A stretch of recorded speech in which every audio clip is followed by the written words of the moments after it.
Adelante. En Securitas estamos donde vos estás, para brindarte la solución de protección que necesitas. Desde grandes proyectos que mueven un país, hasta los pequeños detalles que mueven tu mundo.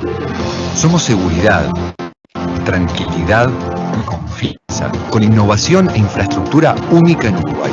Somos más de 3.300 profesionales trabajando para tu tranquilidad, aplicando la última tecnología en protección para los hogares, la industria y el comercio. Somos Securitas. Somos calidad sueca desde hace 86 años. Somos la empresa más importante en seguridad y tecnología de avance del país. Somos socios en servicios inteligentes de protección. Somos Securitas. Hacemos de tu mundo un lugar más seguro.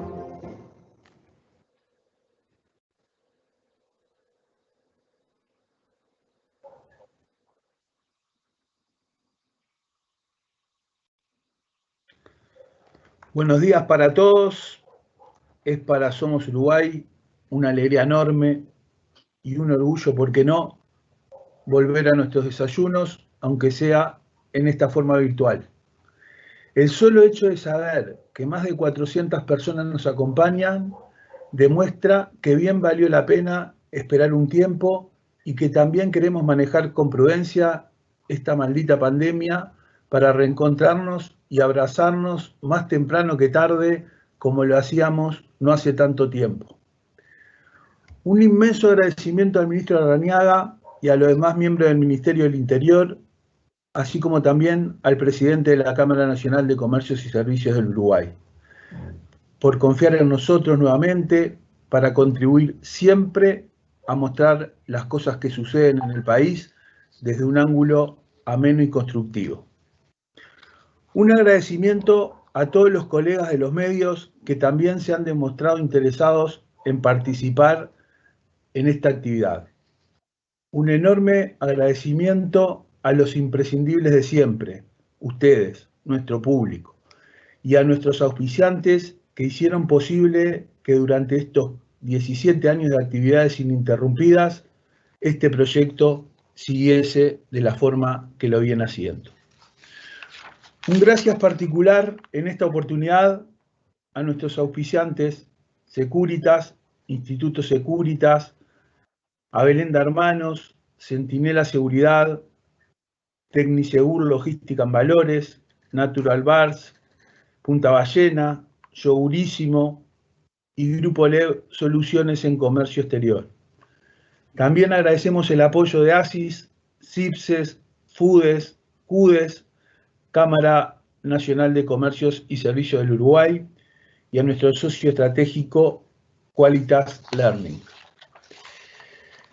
Tenemos muchas cosas nuevas para este año, seguir creciendo y ayudar a la gente a seguir viviendo de la forma en que vivimos en el Uruguay, que a todos nos orgullece.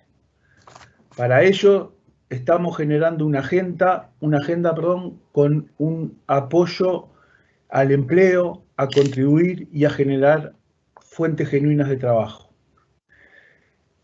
De todo esto se irán enterando en pocos días, para lo cual les pedimos seguirnos en nuestras redes sociales y a través de nuestra web.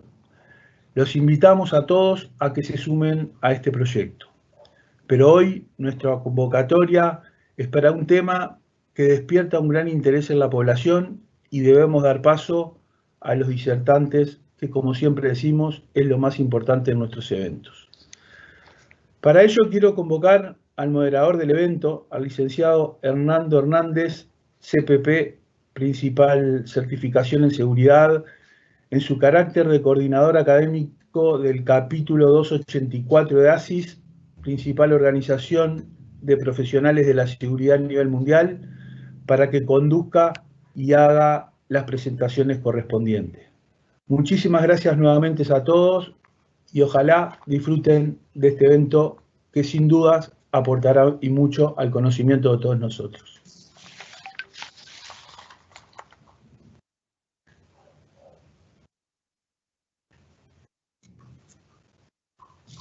Muy buenos días para todos. La experiencia internacional comparada comprueba que conformar una adecuada comunidad de seguridad es una de las herramientas más eficientes para una mejora continua de la seguridad. Pero esa comunidad debe cumplir ciertos requisitos. Debe estar integrada tanto por el sector público como por el sector privado de la seguridad. Ambos sectores deben ser profesionales y debe existir una buena coordinación y dirección desde los responsables públicos de la seguridad. Es en ese marco y sabiendo las múltiples ocupaciones que con mucha satisfacción invitamos al señor Ministro del Interior, doctor Jorge Larrañaga, a compartir las palabras de apertura de este webinar. Doctor Jorge Larrañaga, el auditorio es suyo.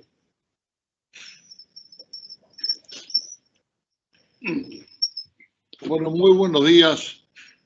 Muchas gracias por la organización de este evento. Nos parece que son instancias realmente muy importantes. La coordinación de lo público y de lo privado es fundamental para lograr una sociedad con mejor convivencia. Esto para nosotros es fundamental. Lo tenemos claro a partir del 1 de marzo del año pasado, cuando pedimos a los mandos policiales y a las jerarquías del ministerio dar la cara, recorrer territorio y tener resultados.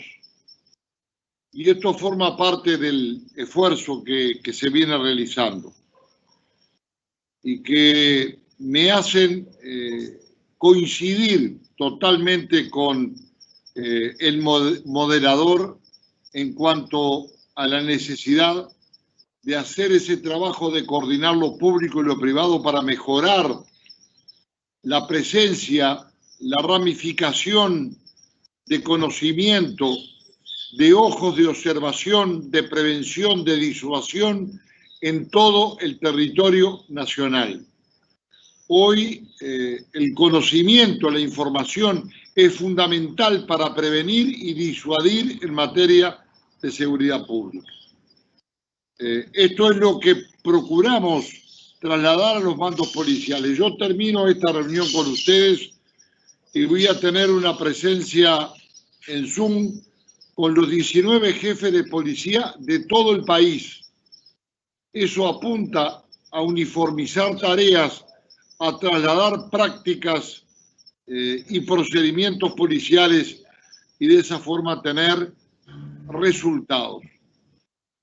Creemos que el marco normativo que se ha ido adecuando ha traído beneficios para las respuestas en materia de seguridad, sin dejar de olvidar que el Ministerio del Interior ha tenido que bailar con la más complicada y la más fea del cuadro, en función de la circunstancia de que tenemos pandemia desde hace más de un año. El 13 de marzo pasado se decretó la emergencia sanitaria. A partir de ahí tuvimos que actuar en todo el país a nivel de prevención sanitario. Después, en invierno, durante las operaciones de frío polar.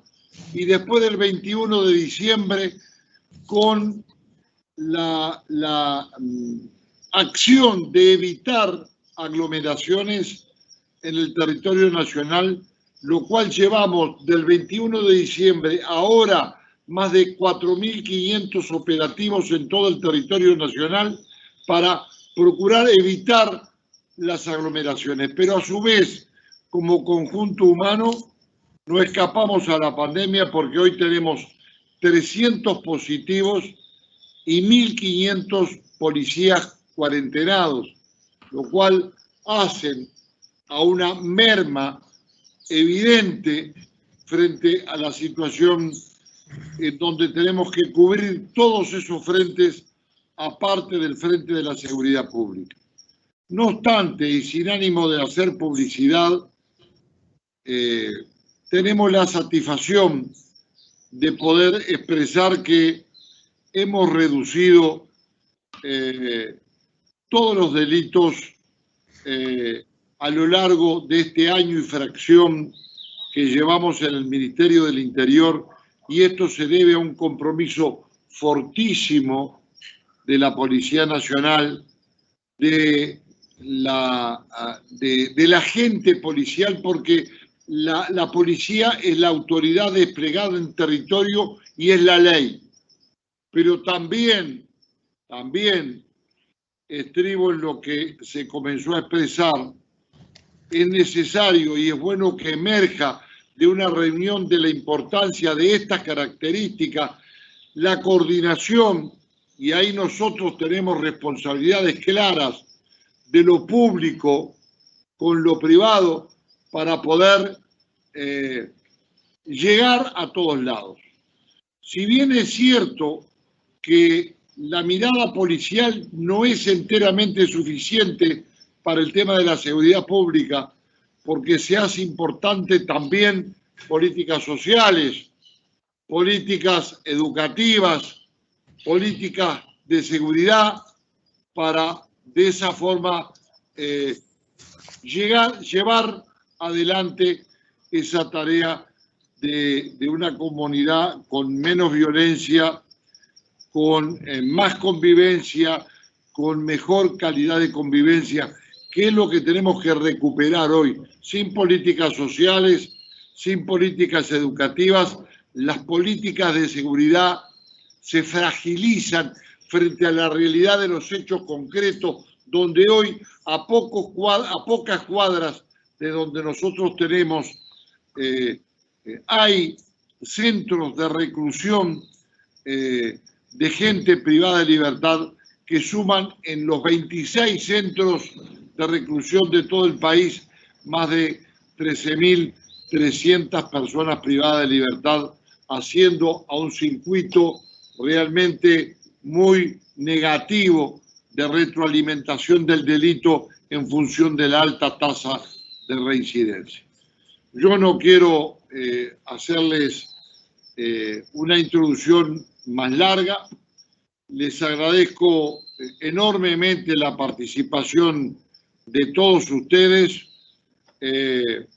Van a quedar con la presencia del subsecretario, el doctor Guillermo Maciel, que conoce nuestro pensamiento, que es un compatriota al servicio de la sociedad y de la gente, y les agradezco de todo corazón a los organizadores de este evento, porque me parece fantástico. Ojalá tengamos una mayor periodicidad en este tipo de eventos para poder escucharnos y poder también, quizás entre menos intervinientes, poder interactuar y tener mejores respuestas en el intercambio de acciones en materia de seguridad pública, de lo cual tanto depende la población a efectos de terminar con las avivadas de la delincuencia que siempre logran un hueco en donde poder penetrar y horadar la paz pública y la convivencia entre todos los habitantes de esta sociedad. Muchísimas gracias, felicitaciones y un deseo enorme de éxitos en esta jornada.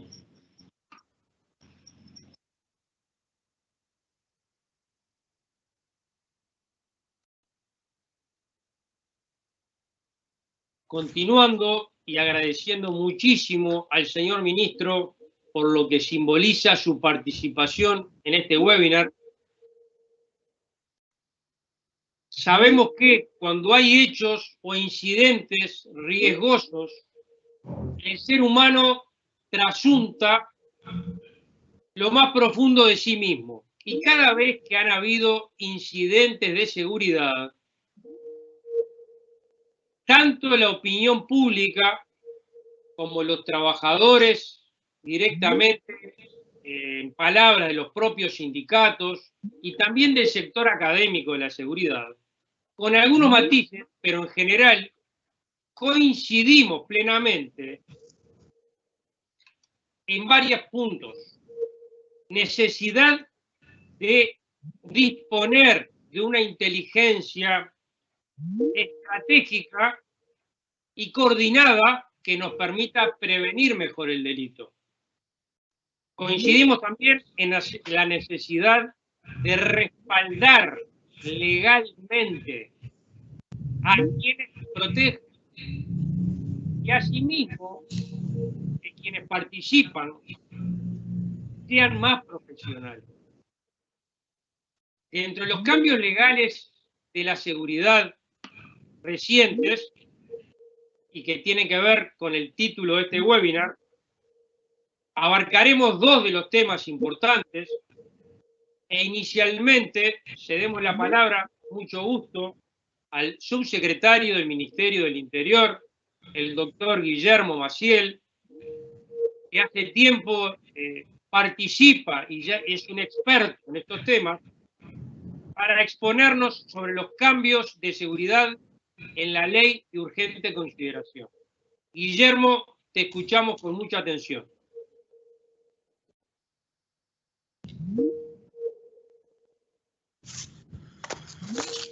Muy buenos días para todos. Es un gusto estar con ustedes y queremos agradecer a la organización por la invitación a este evento tan prestigioso.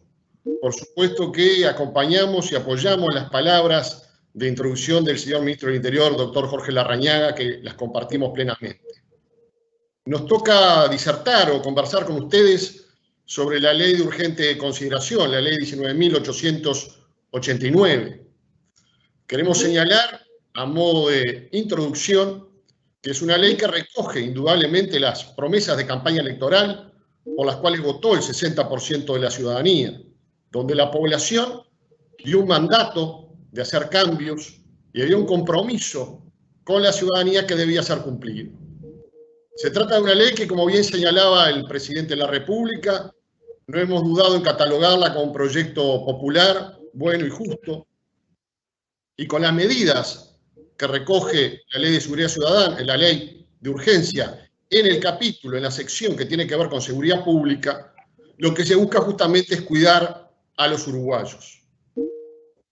Esta ley fue arduamente debatida, discutida, y quiero señalar especialmente que fue mejorada, perfeccionada por los señores legisladores en el tratamiento, tanto en la Cámara de Representantes como en la Cámara de Senadores. Los cambios que generó esta ley de urgente consideración vienen teniendo una fuerte incidencia positiva en el combate al delito. La ley de urgente consideración es una norma que ayuda a la seguridad pública y es un instrumento necesario para algo tan importante como lo es la convivencia en sociedad, que es la esencia de la vida civilizada. Y la convivencia comienza con el respeto a los ciudadanos, a las normas y a las autoridades encargadas de hacer cumplir esas normas. Es imposible que exista convivencia pacífica y civilizada donde no se respetan las reglas y las normas que la hacen posible. La sociedad civilizada se basa en ese compromiso de los ciudadanos del cumplimiento de las normas y de las reglas. Y este gobierno, en un régimen democrático, republicano, garantiza plenamente el ejercicio de todos los derechos y todas las libertades, y también de hacer respetar el cumplimiento de todas las normas y las leyes, donde un rol preponderante lo juega justamente el Ministerio del Interior y la Policía Nacional, que es una institución de trabajadores públicos cuyo cometido es defendernos y hacer cumplir las leyes. Ahí la policía es una parte esencial del Estado, representa la autoridad, es la encargada de hacer cumplir cierto tipo de normas y por lo tanto merece el máximo respeto. Son trabajadores iguales que todos pero distintos, ya que sobre ellos pesa una responsabilidad mucho mayor. Son funcionarios públicos pero diferentes. Tienen sobre sus hombros el deber de cumplir con una tarea excepcional, donde están arriesgando su vida, donde tienen deberes muchas veces complejos, difíciles, donde deben reaccionar en instantes, actuar y resolver en segundos. En suma, un trabajo complejo y abnegado. Y son el resguardo de la sociedad ante la violencia y el delito, en el marco siempre de la Constitución y de la ley. Un trabajador policial, un funcionario público, pero que es policía las 24 horas del día. De ahí la búsqueda de respaldo a estos funcionarios. Y la ley, en su capítulo, en su sección de seguridad, apunta a la aplicación de los principios fundamentales en una sociedad democrática y que busca garantizar la convivencia ciudadana. Y ellos son a la policía respeto y respaldo, a los violentos y a la delincuencia la aplicación de la ley, y a los ciudadanos la defensa y preservación de sus derechos y obviamente la paz pública. El proyecto de ley que popularmente se conoce como Ley de Urgente Consideración, el nombre oficial era Ley de Seguridad, Transparencia y Oportunidades, de seguridad, donde la urgente consideración simplemente fue una herramienta y lo que importó fue el objetivo y a lo que se apuntaba. Y se apuntaba con este capítulo de seguridad a devolverle la seguridad a la gente, a combatir la impunidad delictiva, a recuperar la calidad de vida de los uruguayos, a enviar una señal muy clara y contundente a la delincuencia, a establecer que la seguridad es una prioridad que antepone la defensa de la víctima, del ciudadano honesto, y que restablece la autoridad. Respaldar a la policía, ejercer la autoridad, realizar una buena gestión, con mayor presencia del Estado en los barrios, con una tarea coordinada de las fuerzas de seguridad, y donde un capítulo esencial es la lucha frontal de combate al narcotráfico, que permitiera incautaciones de droga e ir desarticulándolo, con una decisión política de ir a fondo contra la delincuencia. En suma, establecer un camino viable con un plan sólido e integral contra la inseguridad, y no jamás una visión de seguridad con matices ideológicos. Corresponde que hablemos sobre el contenido de esta sección de seguridad, que seguramente es lo que más le importa a quienes nos están viendo y escuchando. Acá vamos a hacer una aclaración. Cuando con el señor ministro Jorge Larrañaga y el equipo del Ministerio del Interior comparecimos en el Parlamento Nacional, en cada una de las cámaras, nos insumió cerca de 5 horas y media comentar y desarrollar esta sección de seguridad. Y aquí nos quedan unos 10 minutos todavía. Así que les pido que sepan comprender la abreviación en algunos de los aspectos. La sección de seguridad consta de 10 capítulos, un total de 111 artículos, y acá es importante destacar que de esos 111 artículos, 63 fueron votados por unanimidad por todos los partidos en ambas cámaras, es decir, casi el 60% del capítulo de seguridad fue votado por unanimidad, dándole un respaldo más allá de las mayorías parlamentarias. Esos 10 capítulos tienen que ver, los menciono rápidamente, con un capítulo de normas penales, otra de normas de procedimiento penal, otro de legislación policial, uno que tiene que ver con estupefacientes, otro con menores, uno referido a la privación a las personas privadas de libertad, otro con la creación del Consejo de Política Criminal y Penitenciaria, un capítulo que ajusta y actualiza las normas sobre violencia en el deporte, luego un capítulo de disposiciones varias, y para finalizar lo que se conoce como ley de derribo, que tiene que ver con un mecanismo de lucha contra el narcotráfico, básicamente. Me voy a centrar en los minutos que quedan en el primer capítulo y hacer referencia muy brevemente al resto. El primer capítulo tiene que ver con las normas penales y ahí una de las novedades tiene que ver con nuevas tipificaciones delictuales y en tal sentido se crean 6 delitos nuevos.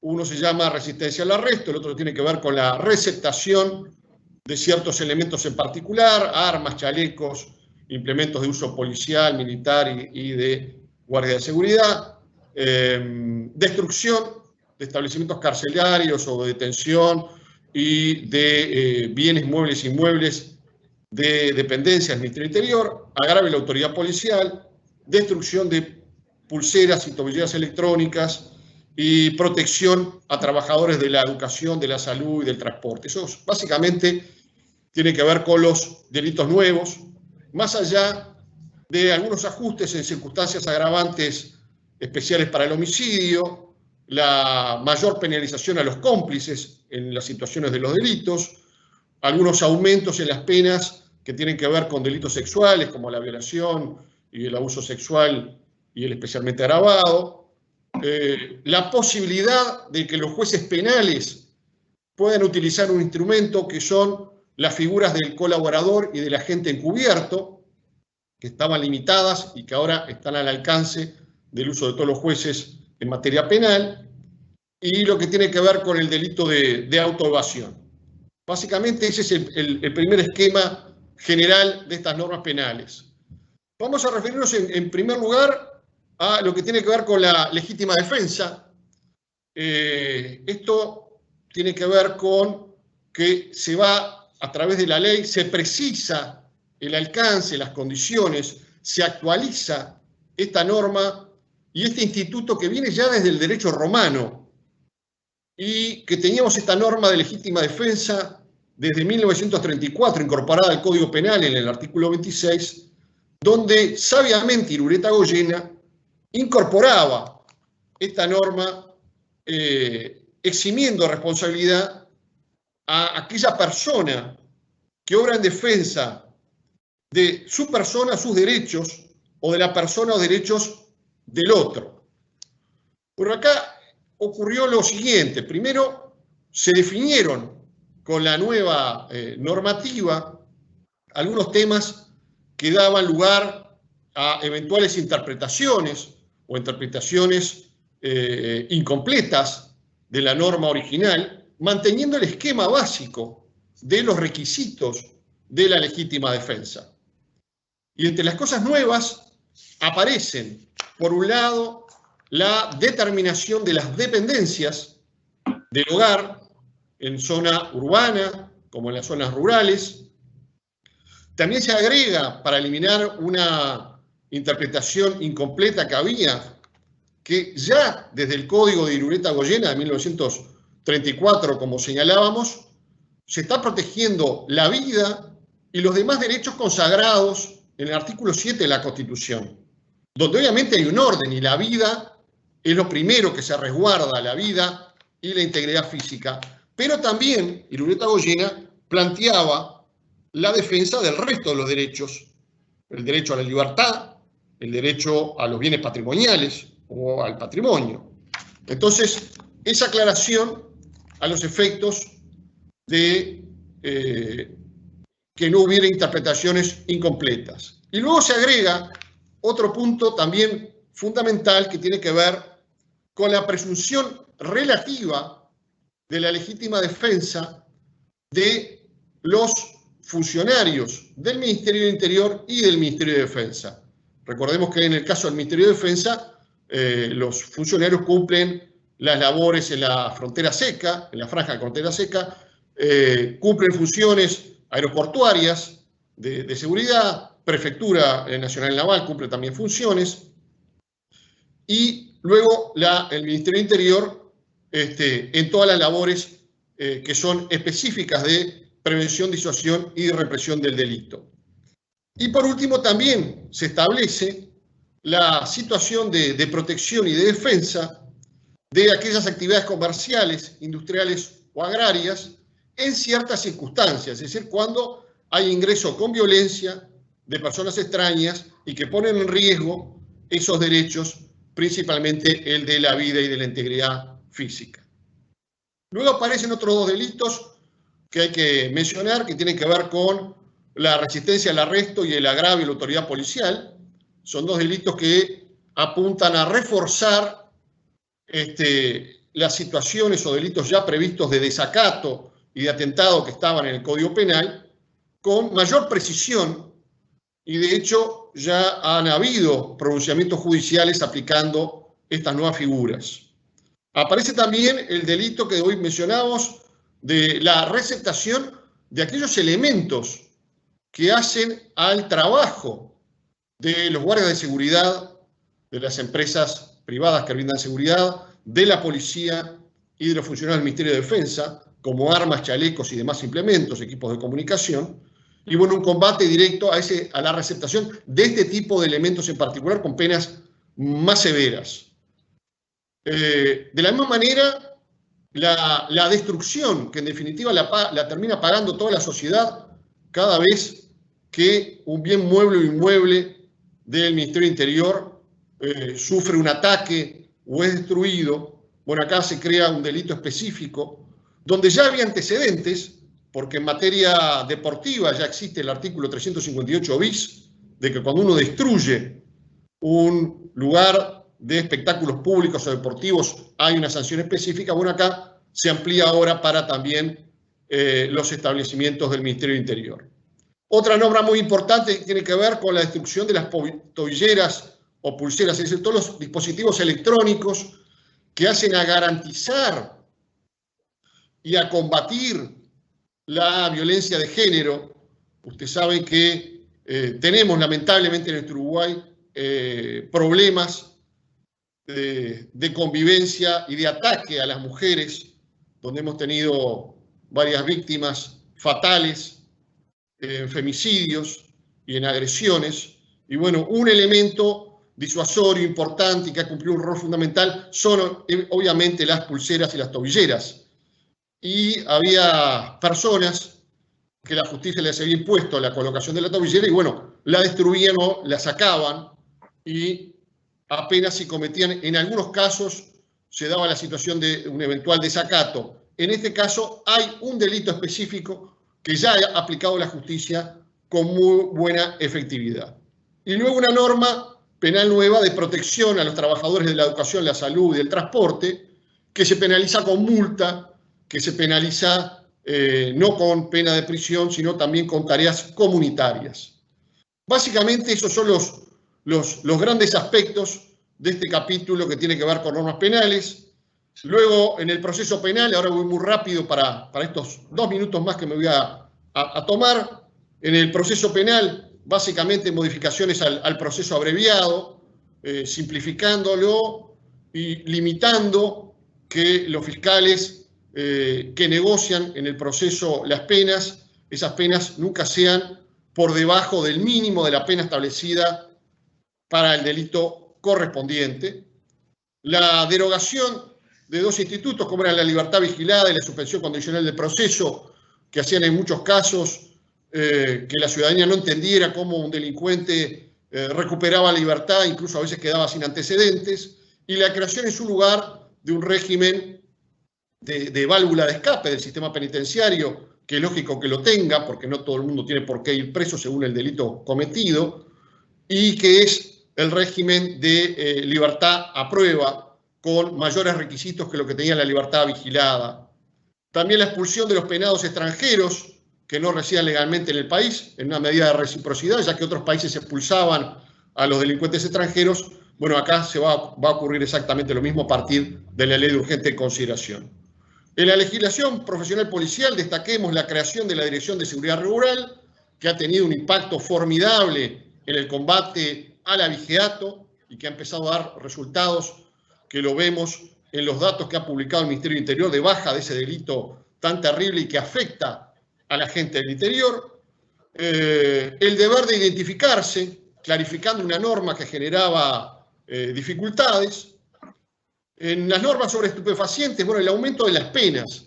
Acá hay un norte del gobierno nacional de un combate frontal, sin descanso al narcotráfico, porque el narcotráfico es la base de muchos de los otros delitos. Rapiñas, hurtos, homicidios, tienen que ver, están vinculados a situaciones de narcotráfico.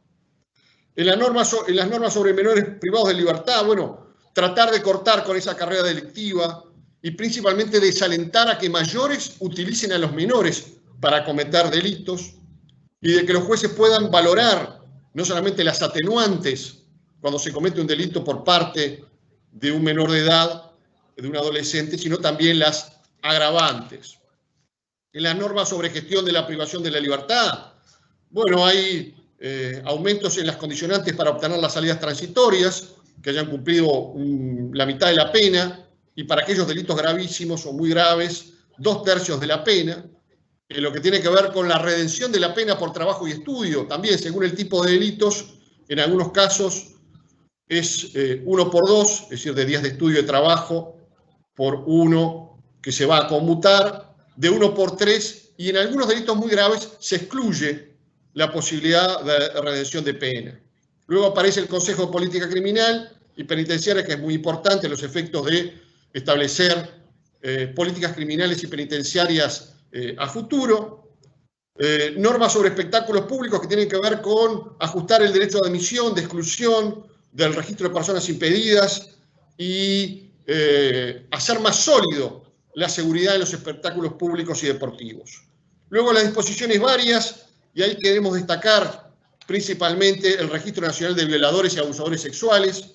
Creemos que es un instrumento fundamental para la lucha contra estos delitos aberrantes.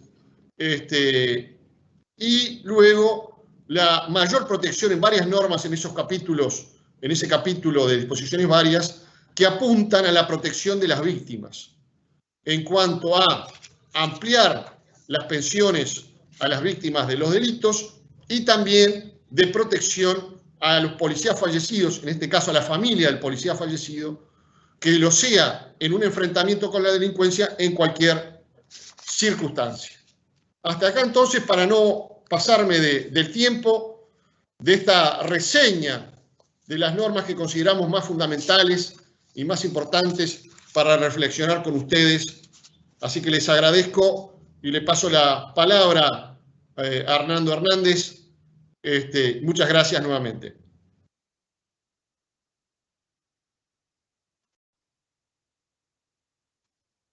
Muchas gracias a ti, Guillermo, por lo claro de la exposición en un tema tan importante para todos quienes trabajamos en el sector de la seguridad.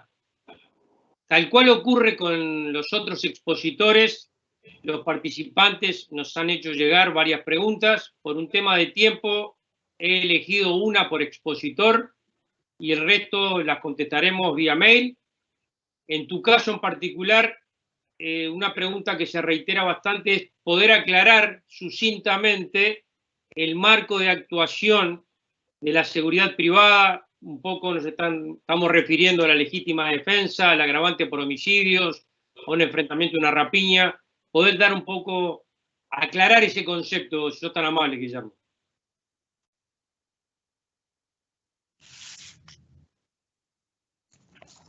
Muy bien, muchas gracias.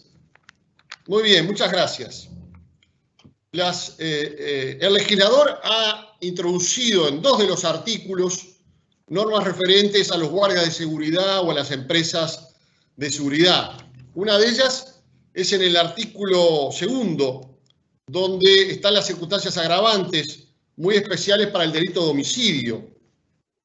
Y en este caso, la agravante especial contra el delito de homicidio es cuando el mismo se comete contra una persona que revista, les voy a leer textualmente, la calidad de integrante o dependiente del Poder Judicial y del Ministerio Público, funcionarios policiales y militares y guardias de la seguridad privada, siempre que el delito fuera cometido a raíz o en razón de la calidad de tales. La otra norma donde se hace referencia a las empresas de seguridad y a los guardias tiene que ver con el artículo 9, en el delito de receptación, donde se establece la receptación como delito cuando el objeto de esa sea un arma de fuego, un chaleco antibalas u otro implemento de uso policial, o proviniera tanto de la policía, de las Fuerzas Armadas o de las empresas de seguridad privada. Esas son las dos circunstancias que existen donde el legislador hizo una referencia expresa. En lo que tiene que ver con la legítima defensa, acá el guardia privado y todos quienes eventualmente tuviésemos que actuar en esa situación límite tan terrible de legítima defensa, hay un límite que lo establece el propio Código Penal, que tiene que ver con el artículo 198 y el 288 del Código Penal. Las limitantes a la legítima defensa es, por un lado, cumplir con lo que establece la norma, es decir, la agresión ilegítima, la necesidad racional del medio empleado, la falta de provocación suficiente. Pero además están los límites de los delitos de la justicia por mano propia, que mencionaba en el artículo 198, y de la violencia privada, es decir, de los excesos de ese ejercicio. En segundo lugar, que la legítima defensa siempre va a ser evaluada por el juez, es decir, la justicia es la que va a determinar en todos los casos si la persona que actúa en legítima defensa lo hace en el marco del artículo 26 del Código Penal. Existe también, previsto en el Código de Procedimiento Penal, el artículo 220, que refiere al viejo artículo 121 del anterior Código Penal, que es el arresto ciudadano. El guardia de seguridad de una empresa privada de seguridad no tiene un marco especial.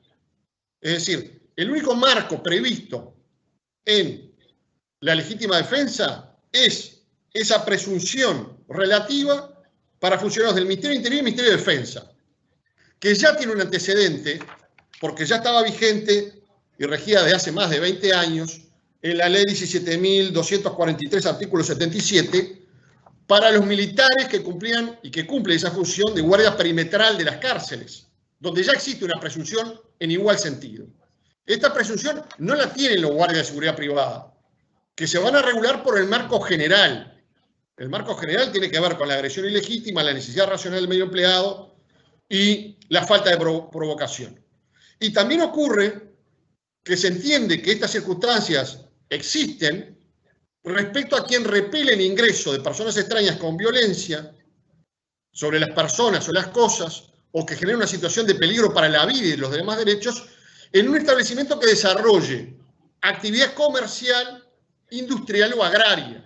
Quiere decir que podría caer en esta circunstancia, eventualmente a juicio del juez, una actuación de legítima defensa en una actividad comercial donde tal vez su guardia de seguridad repela si se dan las circunstancias que prevé la norma. Son las únicas posibilidades que se establecen a través de la ley. Muchas gracias.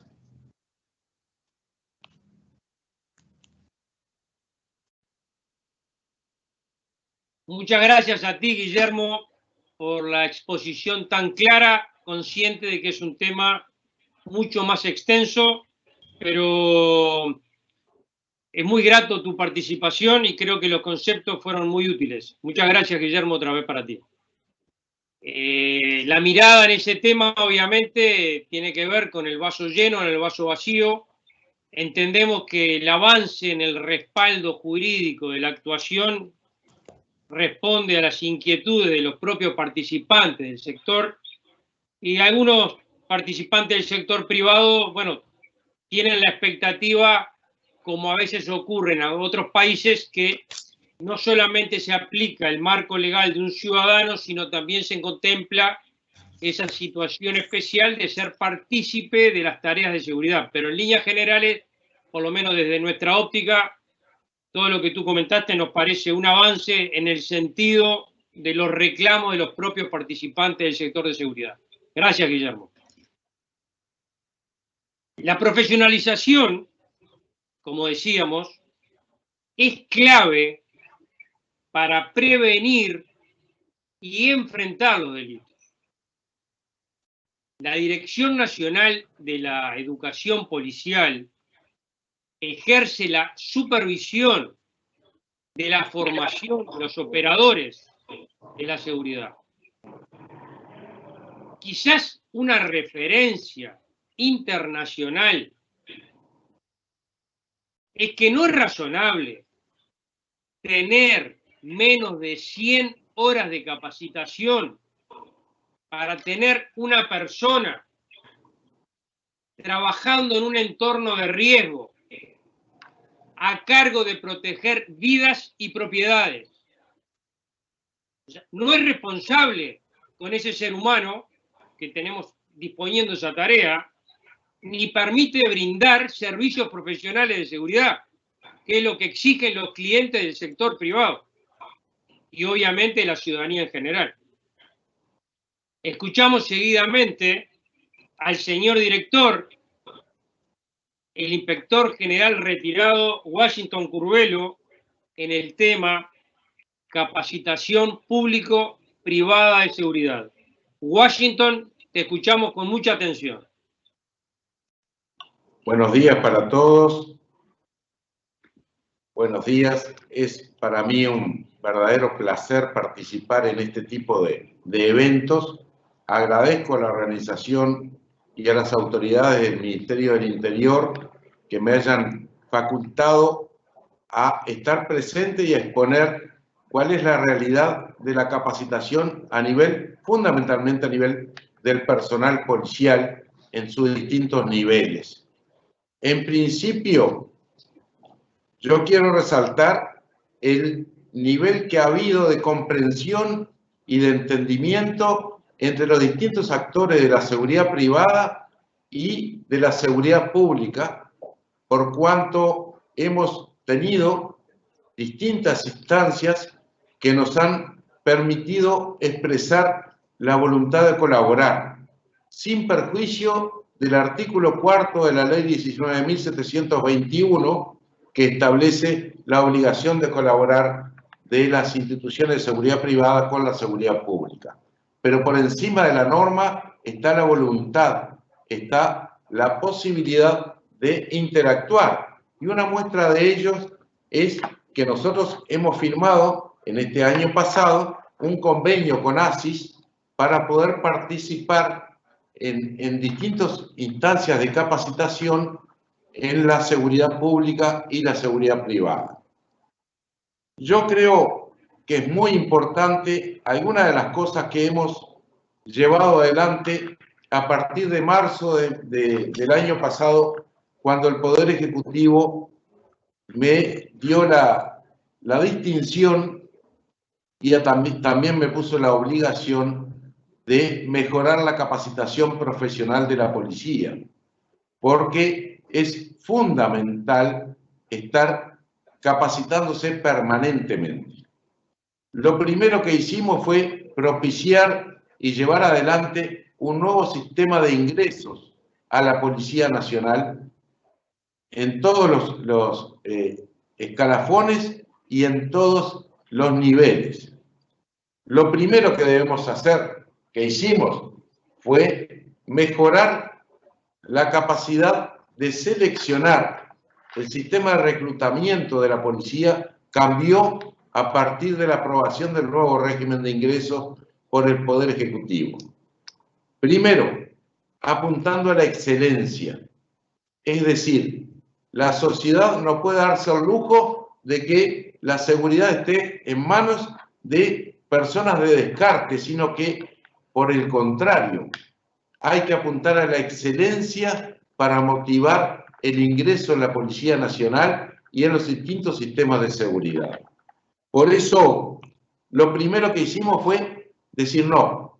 El primer régimen, el primer escalón para ingresar como agente de policía debe tenerse el sistema de ciclo básico aprobado. No es concebible en esta altura que sea distinto. En segundo lugar, una capacitación o una capacidad física determinada y una capacidad médica y psicológica también adecuada. Es decir, para ingresar a la policía se hace por concurso con requisitos previos como estos que dijimos, junto con otros documentales y de antecedentes, o más bien de inexistencia de antecedentes tanto judiciales como policiales. Las pruebas son eliminatorias y en una escala de 1 a 10, el mínimo de aprobación para cualquier prueba física o intelectual es de 5. Es decir, no se concibe que se ingrese a la policía si no existe una capacitación previa mínima de la mitad de la escala de 1 a 10. En segundo lugar, son previas. Hemos asistido en los últimos tiempos a el bochorno de personal que fue capacitado durante 5 meses o 6 meses en las distintas tareas policiales y 2 días antes o 1 día antes de egresar como policías fueron dados de baja porque no habían aprobado el examen psicológico. Eso fue un bochorno para la policía y nosotros establecimos, mediante el proyecto que después aprobó el Poder Ejecutivo, que los exámenes psicológicos, médicos, físicos son previos al ingreso a la capacitación, porque si no estamos desperdiciando elementos docentes, materiales y además preparando a gente que después finalmente no iba a ser policía y en cierta medida estamos asumiendo un riesgo de estar capacitando de repente potenciales delincuentes calificados por el tipo de conocimiento que se le estaba impartiendo. Además de el daño que se le provocó a los propios aspirantes que veían frustrada su expectativa después de haber tenido una capacitación importante. En segundo lugar, manejamos algunos principios de la formación del personal policial. La actividad policial, especialmente concebida como la organización que tiene la Policía Uruguaya, es multifacética. La Policía Nacional del Uruguay tanto tiene que ver con migración, como con inteligencia, como en el combate a las drogas, como en la capacitación, como en el desarrollo de seguridad física en un lugar determinado, la especialidad de la Brigada de Seguridad Rural, la Policía del Tráfico, la Policía de mantener el orden público en los espectáculos públicos, es decir, es multifacética de acuerdo a nuestro sistema de origen francés. En otros lugares, la policía tiene mucho más acotada su actuación. En nuestro sistema, la policía debe ser multifacética. Por lo tanto, tiene que ser una capacitación que tiene que ser realista, es decir, tiene que ser actualizada. No puede ser fija la capacitación. Tiene que ser progresiva. El cabo tiene que saber más que el agente y el comisario tiene que saber más que el subcomisario para desempeñar adecuadamente la función. Tiene que ser continua, porque la sociedad evoluciona y la policía como institución que atiende la evolución social también tiene que tener una evolución permanente. Por eso hablamos de dinámica, hablamos de monitoreo. Los egresados tienen que ser monitoreados y tienen que retroalimentar el sistema educativo para ir perfeccionándolo y para ir mejorándolo. Pero también apuntamos a que tiene que haber un control de esa capacitación y de esas capacidades que se dictan mediante un sistema de chequeo o de certificación hacia el cual apuntamos. Certificación en determinadas destrezas, habilidades y capacidades. Por ejemplo, en el manejo de equipo especial, en destreza en la capacidad física, destreza en la capacidad de inmovilizar y de dominar a una persona eventualmente que se resiste al arresto. Es decir, es una tarea permanente, continua, que incluso trasciende la propia esencia de la educación policial y se debe llevar a cabo en todos los lugares donde se desempeñe la función. La función policial se desempeña las 24 horas del día en todo el territorio nacional e independientemente de que si el policía está en funciones o no está, la capacidad de actuar la tiene, la obligación y el derecho a actuar en cualquier lugar y circunstancias ante la circunstancia que se esté cometiendo cualquier tipo de delito. Para ese sistema de capacitación, nosotros hemos distribuido en un nuevo plan de estudios que elaboramos y que, por ejemplo, para el nivel de oficiales de policía está ya en el ámbito del Ministerio de Educación y Cultura para ser revalidado. Tenemos también en el ámbito de la educación policial 3 grandes institutos. Las escuelas de formación del personal de la escala básica, que forma a los agentes y a los integrantes del personal subalterno en los distintos cursos de pasaje de grado hasta llegar a suboficial mayor. Tenemos lo que sería la nave insignia de la educación policial, que es la Escuela Nacional de Policía, hoy renombrada Escuela Nacional de Policía, donde se forman los oficiales de policía en un curso de 3 años mínimo, básico, más un cuarto año una licenciatura en seguridad pública, donde tiene requerimientos especiales, y tenemos una tercera instancia, otro instituto, que es la Escuela Policial de posgrado y estudios superiores, donde se forman los oficiales que van a comandar la Policía Nacional en el futuro. Es decir, en la policía es obligatorio, es requisito sine qua non, realizar un curso de pasaje de grado para tener derecho al ascenso al grado inmediato superior, y ese es un principio que rige en todos los institutos. Por lo tanto, básicamente, tenemos 5 grandes áreas de formación dentro de cada uno de los institutos. El área profesional policial, donde se estudian o se prepara al personal para temas de procedimientos policiales, temas de investigación criminal, temas de criminalística, temas de violencia de género, técnicas aplicadas al servicio, es decir, la tecnología actual aplicada al servicio. Tenemos programas específicos de formación de personal en el área tecnológica y, obviamente, primeros auxilios y todo aquello que tiene que ver con la intervención de urgencia de la policía, porque la policía es la que llega primero a casi todos los lugares cuando es requerida, porque el número más conocido de teléfono de una persona debe ser el 911. Tenemos un área jurídica. El área jurídica comprende en forma progresiva la capacitación desde introducción al derecho hasta derecho constitucional, derecho administrativo, derecho procesal penal, derecho penal y legislación profesional específica, como la Ley Orgánica Policial y la Ley de Procedimiento Policial, entre otros. Tenemos un área de capacitación física.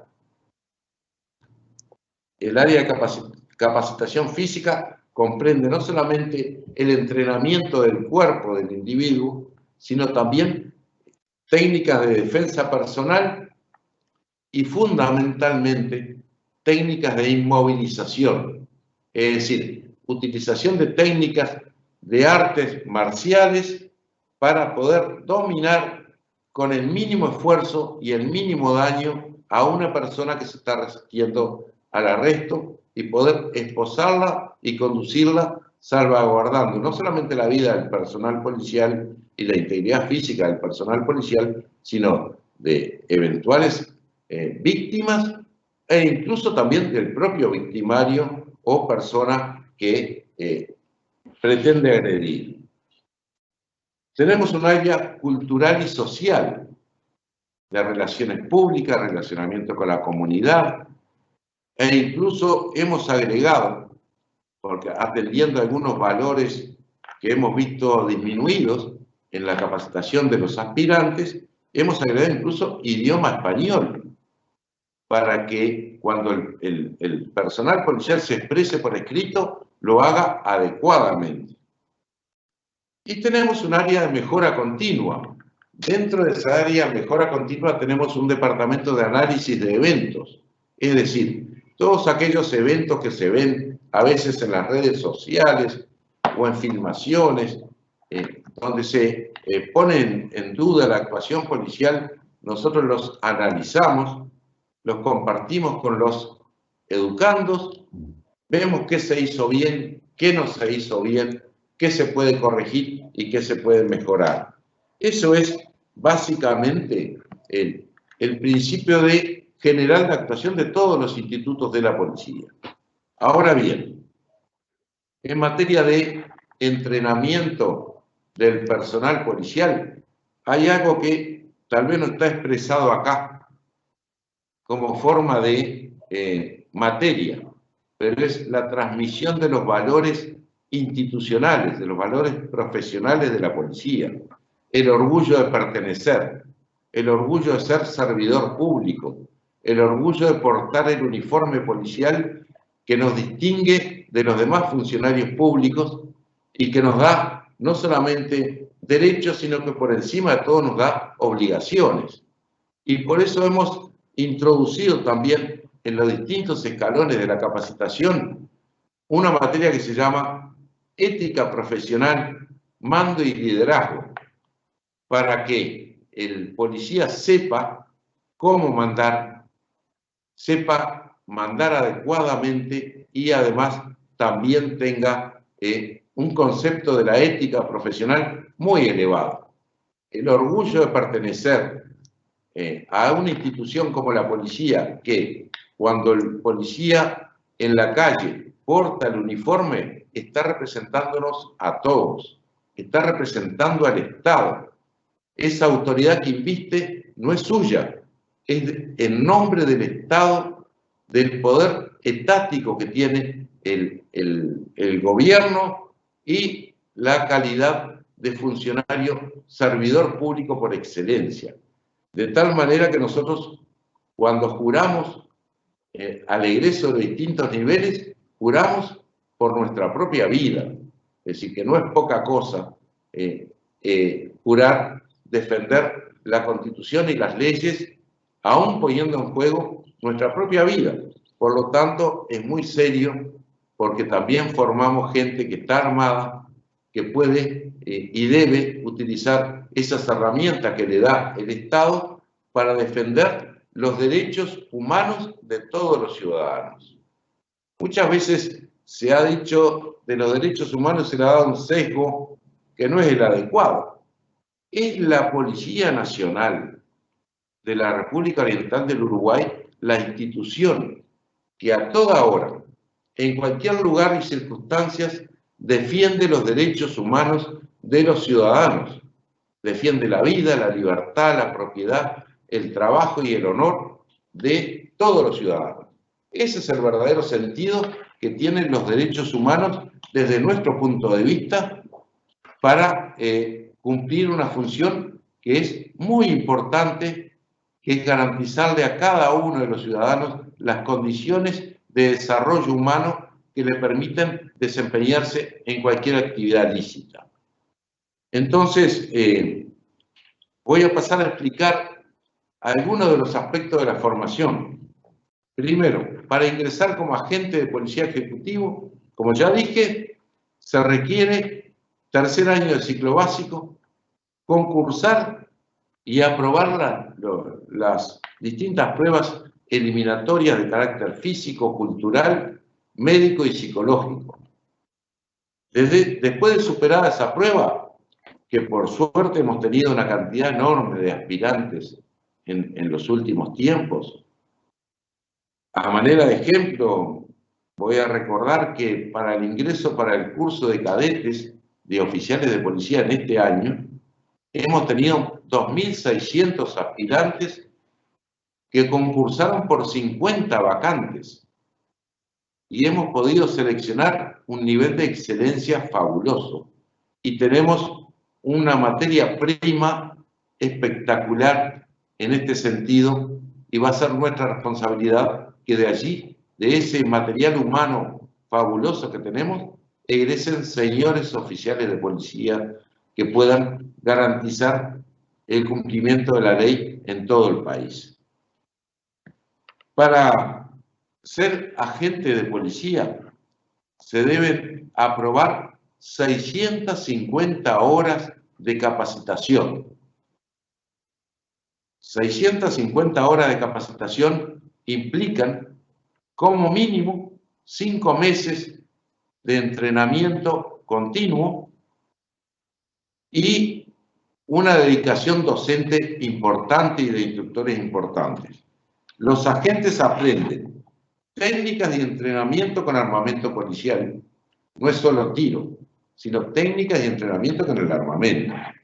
Procedimientos policiales, ciencia criminalística 1, información policial, violencia basada en género, tecnología aplicada al servicio, primeros auxilios, redacción de documentos policiales, idioma español, educación física 1, técnicas de inmovilización y defensa personal, introducción al derecho, legislación profesional, derecho administrativo, derechos humanos, derecho penal, derecho procesal penal y derecho constitucional. Eso, obviamente, cada una de estas materias, distribuidas en distinta carga horaria y en distintos niveles según sea el requerimiento, completan un entrenamiento de 650 horas mínimas para poder desempeñarse como agente de policía. Para ser oficial de policía, además de los requisitos previos, tenemos 3 años de capacitación y de entrenamiento exhaustivo, además de una selección, como ya dijimos, muy rigurosa y de excelencia. Se requieren más de 4.000 horas para ser oficial de policía, en 3 niveles, en 3 años, en esas áreas que ya les indiqué, pero que requieren 30 materias anuales que van progresivamente profundizando el conocimiento tanto empírico, práctico, como académico, para ser un oficial de policía que culmina con una tecnicatura, tal cual está el proyecto presentado en el Ministerio de Educación y Cultura para su aval, que está bastante avanzado, una tecnicatura en seguridad pública y una opción tecnicatura en seguridad pública, opción gestión de siniestros. Bomberos, en nuestro lenguaje más común, y que apuntamos también a poder volver, como lo hicimos con el caso de bomberos, a otras especialidades que habían sido abandonadas, como por ejemplo la gestión de la privación de la libertad para manejar los institutos penitenciarios penales, la gestión del tráfico o la ingeniería del tráfico en las rutas nacionales, que sería la policía caminera, o la gestión y el combate a los ilícitos en lugares públicos, que es la función de la Guardia Republicana. Entonces, ese tipo de actividades van a ser paulatinamente planteadas para una capacitación adecuada de los oficiales.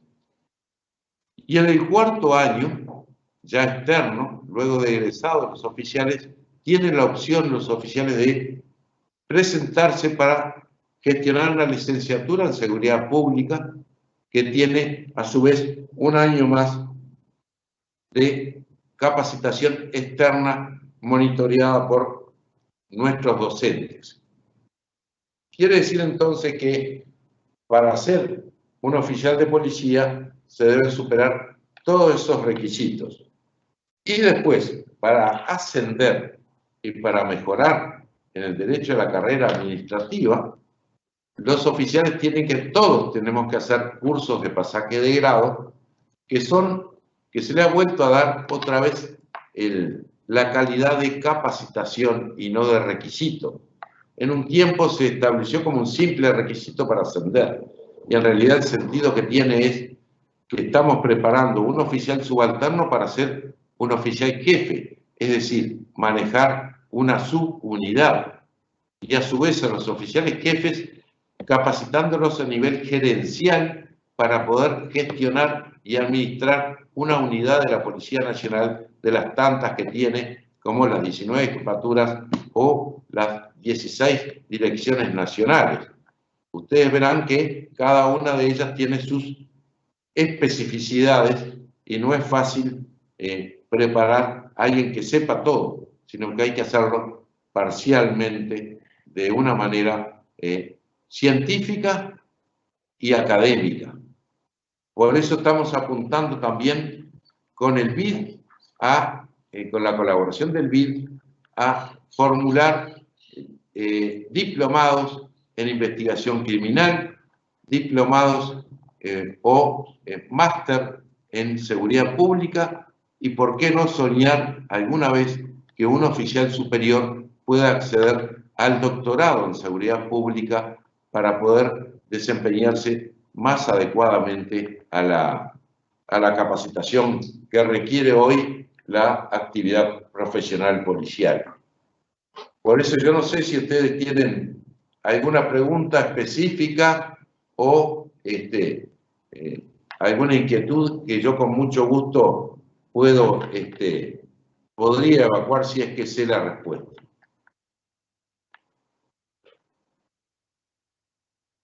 Bueno, Washington, agradecerte muchísimo tus palabras hasta aquí, porque pones mucho corazón en lo que transmitís, y este es un concepto que hemos manejado en varias ocasiones, en el sentido que brindar servicios de seguridad públicos, pero también privados, las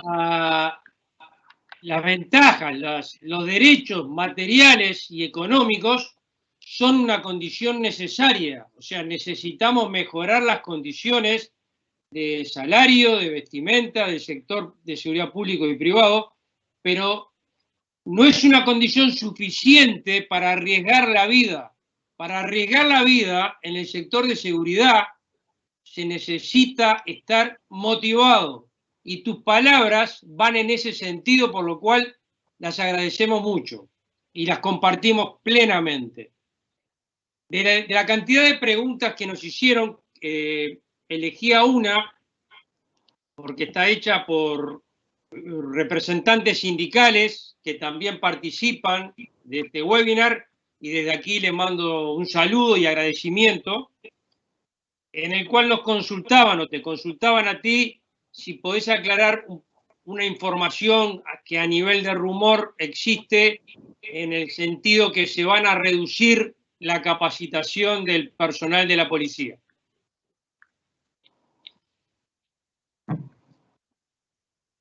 Muy bien.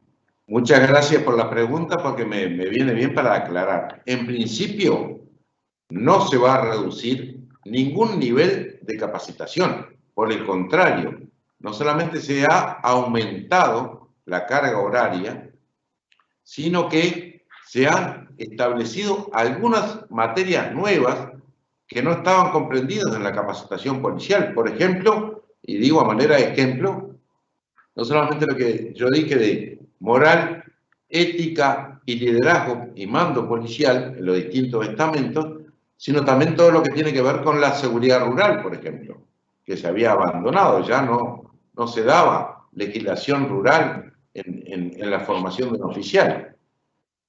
La cantidad de horas, especialmente supongo que será la preocupación por el personal de agente, no solamente se mantiene, sino que se aumentó. Capaz que la confusión viene porque se reduce el tiempo en meses, pero se ha aumentado la intensidad. Es decir, se da clase durante todo el día, se pide una dedicación de todo el día. Hasta los días sábados se está capacitando, se está acelerando en tiempo. pero en calidad y en cantidad de horas se sigue manteniendo lo mismo y en la mayoría de los casos se ha aumentado. Así que desmiento que se vaya a reducir la capacitación, sino que por el contrario apuntamos no solamente a mejorar la cantidad de horas, sino la calidad de lo docente, que es fundamental.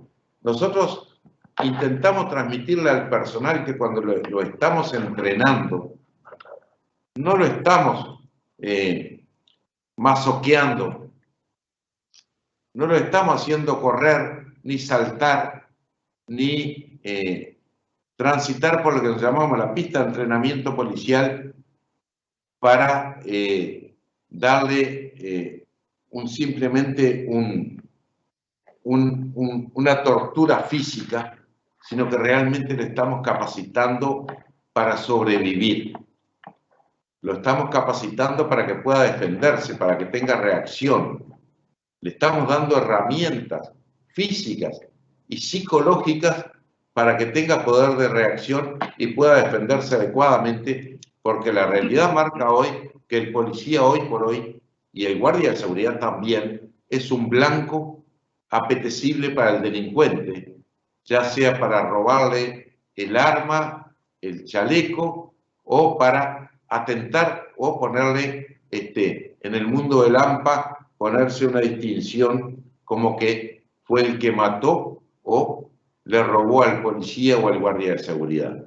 Nosotros nos preocupamos muchísimo de transmitirle al personal policial ese estado de alerta permanente que debe tener el personal para sobrevivir, para defenderse y para defender.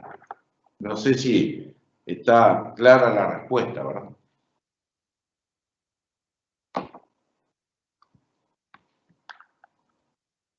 Clarísimo, Washington, y felicitaciones por el esfuerzo en la gestión, porque es uno de los elementos claves en la mejora continua de la seguridad.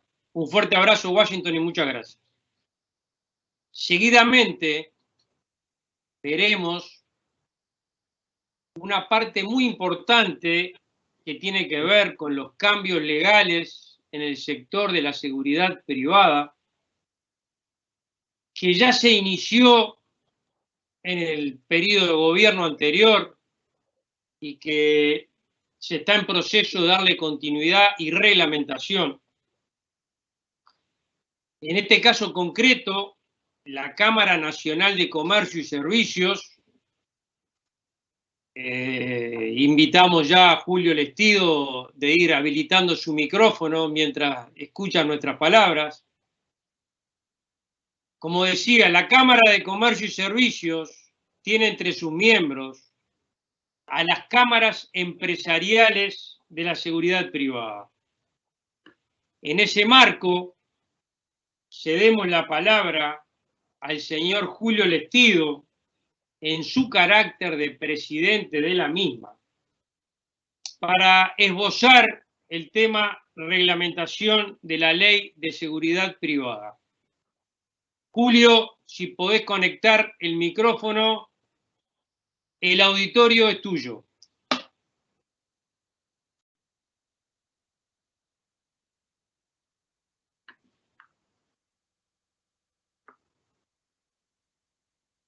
No, no se te escucha, Julio. Micrófono, por favor.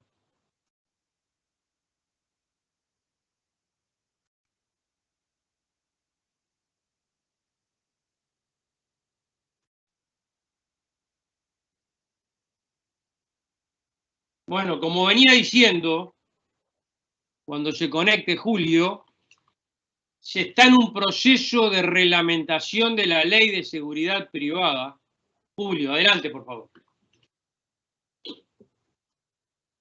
No, ¿tiene alguna dificultad? Ahora sí me escuchan.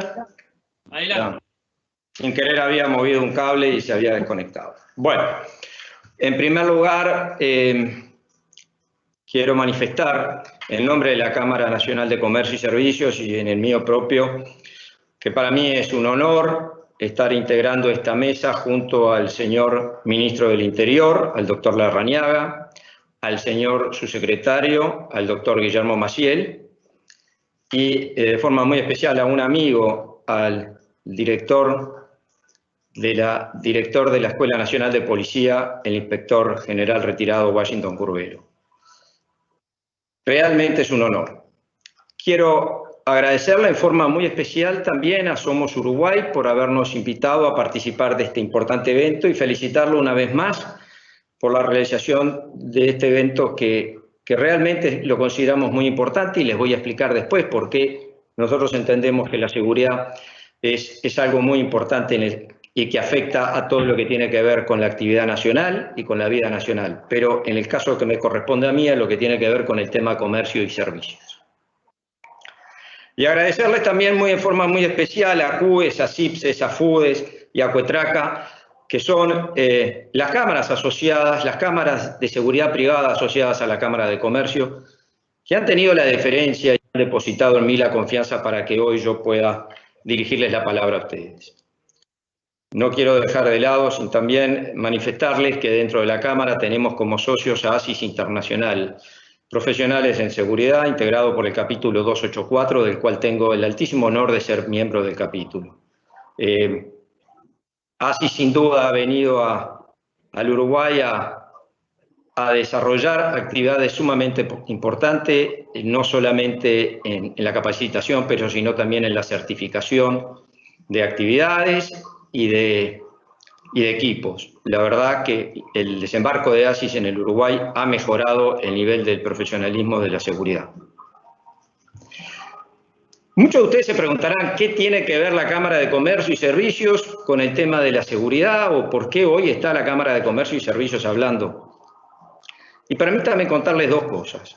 En primer lugar, en el año 2017, con el apoyo de la OIT, la Cámara Nacional de Comercio y Servicios desarrolló una encuesta que aproximadamente involucró a entre 3.200 y 3.500 empresas de todo el país y de todo el territorio nacional, sobre el clima de negocios, cómo era el clima para que las empresas desarrollaran negocios en Uruguay. Y después de ese análisis, de esa encuesta que llevó prácticamente un año, y una vez que se hace la encuesta, lo primero que se hace después es analizar el resultado de la misma para sacar las conclusiones, para tomar acciones. Y evidentemente nosotros de ese análisis llegamos a la conclusión que al empresariado uruguayo había 5 ejes temáticos que les importan. Todos les importan, pero hay 5 que sobresalen de todos los demás. El primero, y los voy a enumerar, pero no es porque sea en orden de importancia, el primero no significa el más importante, sino que son igual en el mismo rango. Las relaciones laborales es uno de ellos. La innovación y tecnología es una cosa que preocupa mucho al empresariado uruguayo. La apertura internacional y la competitividad, hacer más eficientes y más competitivas a las empresas, con todo lo que eso conlleva, para, en definitiva, poder insertarnos mejor en los mercados nacionales. Hasta ahí le nombré 4 puntos. El último punto que le preocupa al empresariado uruguayo es la seguridad. Y ahí es donde venimos nosotros. ¿Y por qué digo venimos nosotros? Para que ustedes tengan una idea. A enero 2021, empresas registradas en el BPS, el universo de empresas registradas en el Uruguay en el BPS es de aproximadamente 300.000. 300.000 empresas, repito, registradas a enero 2021 en el BPS, el 65% de esas empresas pertenecen al sector comercio y servicios. Entonces, si al empresariado uruguayo uno de los temas que más le preocupa es la seguridad, y si del 65% de las empresas registradas en el BPS pertenecen al sector comercio y servicios, nosotros, como Cámara que nuclea el sector comercio y servicios desde el año 1867, convirtiéndonos en la Cámara más antigua o en la primera Cámara privada del país, evidentemente este tema nos preocupa.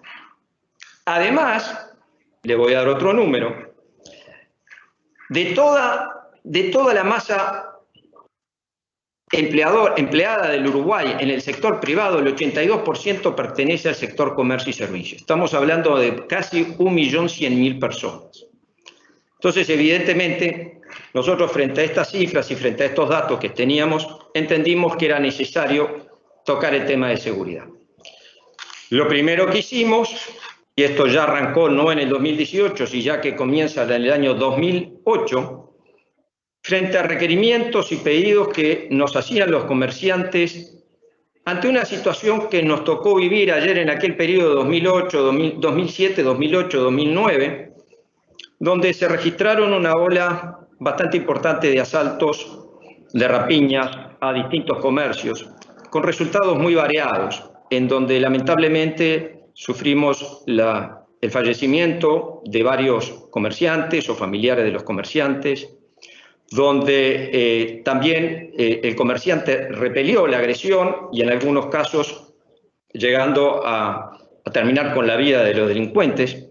Se generaba mucha inquietud por parte de los empresarios en aquel momento de cómo se debería actuar y cuál era, y nos pedían respuestas. Entonces lo que nosotros hicimos, y teniendo la suerte de poder tener en la masa social de la Cámara a todas las empresas vinculadas a la seguridad privada, que tienen mucho conocimiento y muy amplio, entonces decidimos crear una comisión de seguridad dentro de la Cámara.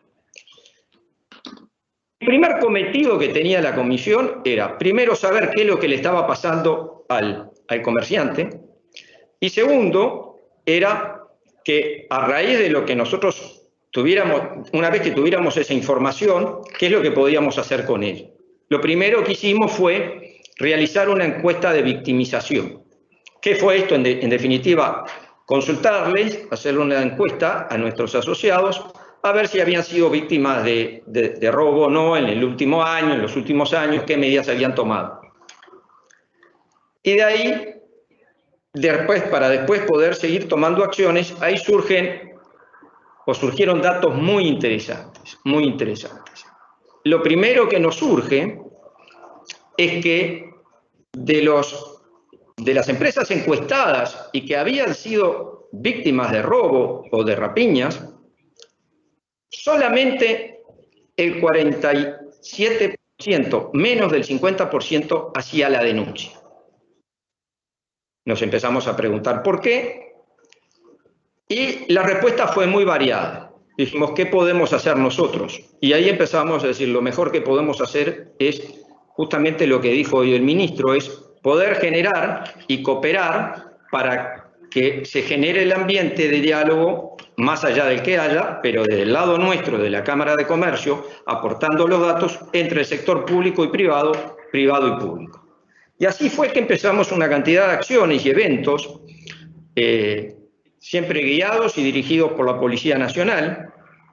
Recorrimos el país, recorrimos los distintos departamentos, estuvimos reunidos con los distintos jefes de policía de los departamentos y con los vecinos y sobre todo comerciantes de toda la zona, de cada uno de los departamentos, y ahí pudimos hacer reuniones que nos permitió, primero, entender la problemática, que la policía pudiera explicarle en forma directa a los comerciantes, en su conjunto, cómo era el accionar de la policía, como ya fue explicado, y lo de la importancia de la denuncia.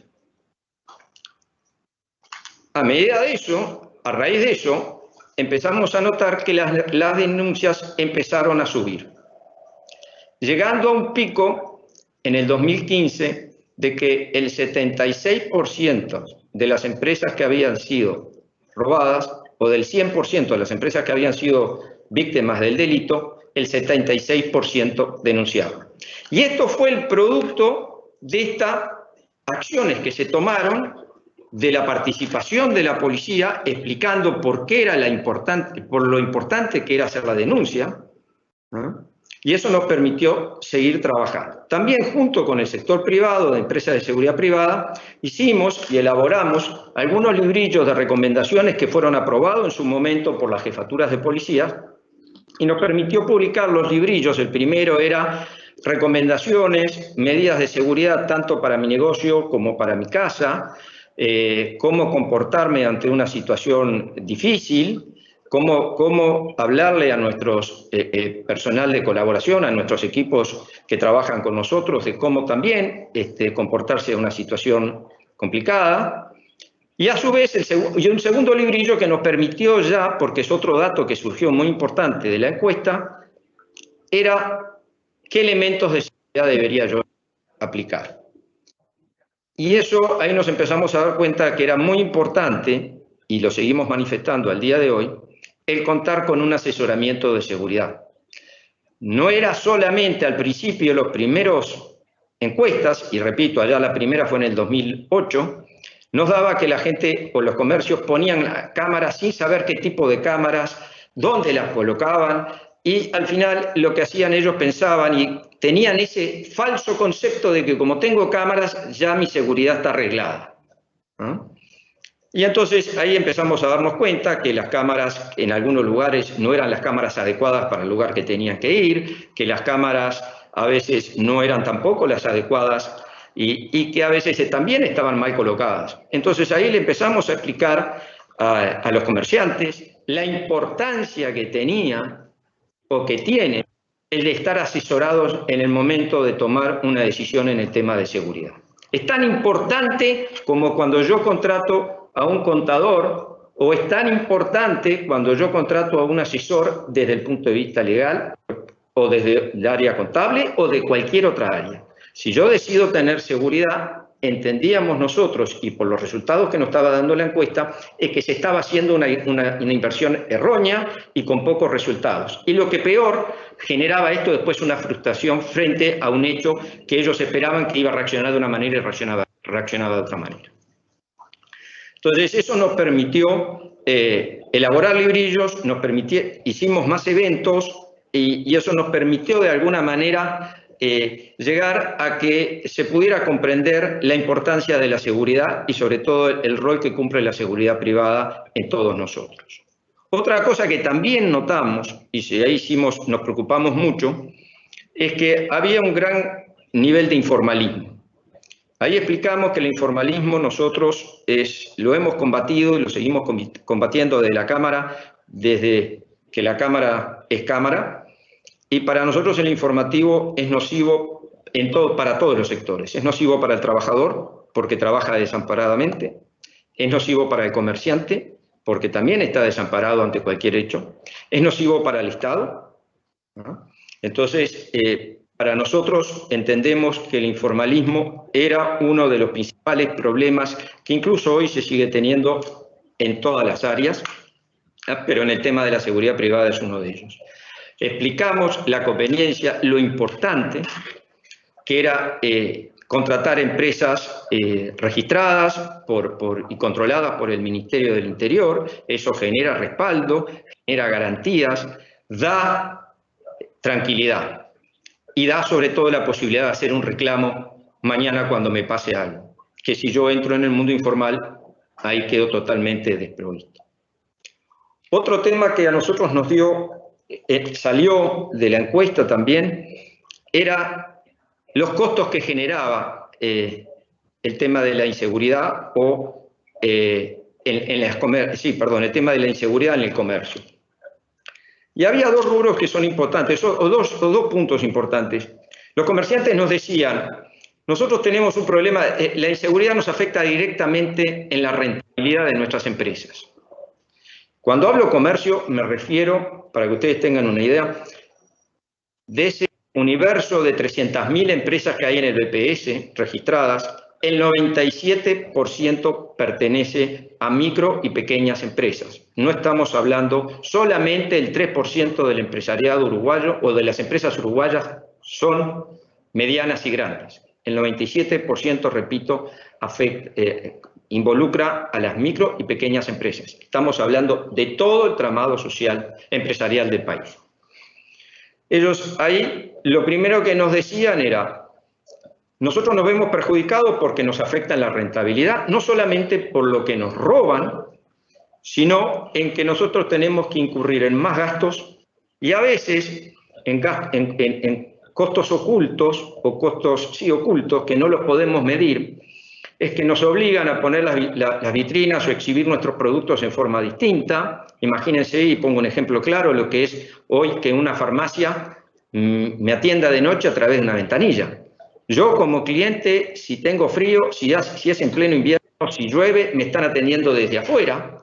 Y no puedo, yo como comerciante, dueño de la farmacia, no puedo, me prohíbo, por el tema de la inseguridad, me prohíbo a que mi cliente entre, que me venga a comprar un simple remedio porque lo necesita en forma urgente por una situación determinada, por eso viene a esa hora, pero de repente si necesita llevarse algo más, ya no lo puede ver, porque lo que estoy pensando yo como consumidor, lo que quiero es comprar, irme rápido porque estoy en una posición incómoda.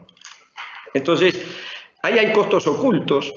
También quedó demostrado en muchos casos que afecta a los equipos de trabajo, desde todo punto de vista, ha generado algunos traumas, porque personas que han sido víctimas del delito han quedado con algunas secuelas, y entonces nosotros entendimos que esto era muy importante y por eso nos preocupa. Esto baja la rentabilidad de las empresas. Muchas empresas tuvieron que mudarse o entrar en inversiones importantes con respecto al tema de la seguridad.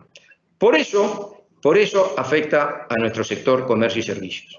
Y entendimos nosotros que la mejor manera era trabajar junto con las autoridades nacionales, que son en este caso el Ministerio del Interior y la Policía Nacional, que nos permitió, y gracias a ellos, desarrollar una cantidad de acciones, conocer nosotros cómo funciona la policía, conocer nosotros qué es lo que se puede hacer y qué no se puede hacer, y al mismo tiempo asociada a la seguridad privada. Y aprendimos nosotros como comerciantes qué era lo mejor que podíamos hacer, qué tengo que contratar, qué es importante tener en cuenta un asesor de seguridad, que es importante, es muy importante poder tener que contratar a una empresa debidamente registrada en el Ministerio del Interior. Para eso yo puedo dirigirme al Ministerio del Interior y saber cuál es la empresa que está registrada, si no está registrada. El pedir asesoramiento, qué colocar y no colocar. Aprendimos nosotros que la seguridad, si yo quiero tener un ambiente seguro, yo juego un rol fundamental en la seguridad. Yo no puedo tercerizar la seguridad 100%. ¿Qué quiero decir con esto? Yo voy a contratar a un especialista en seguridad, voy a contratar a una empresa de seguridad, pero yo, como miembro o propietario de un comercio, yo tengo que entender claro que lo que voy a hacer es algo que me va a redundar a mí, en mi vida, en la vida de las personas que trabajan conmigo y en mi comercio. O sea, no es solamente, y vimos en las primeras encuestas, que yo contrataba a un guardia de seguridad y lo primero que hacía era que el guardia me ayudaba a estibar cajones, el guardia lo tenía y de repente le pedía que hacía otra cosa totalmente distinta y no cumplía la función para la cual yo lo había contratado. Eso era pura y exclusivamente un problema de entender de parte de nosotros, los comerciantes, cómo debería de funcionar la seguridad, y en este caso la seguridad privada. Dicho esto,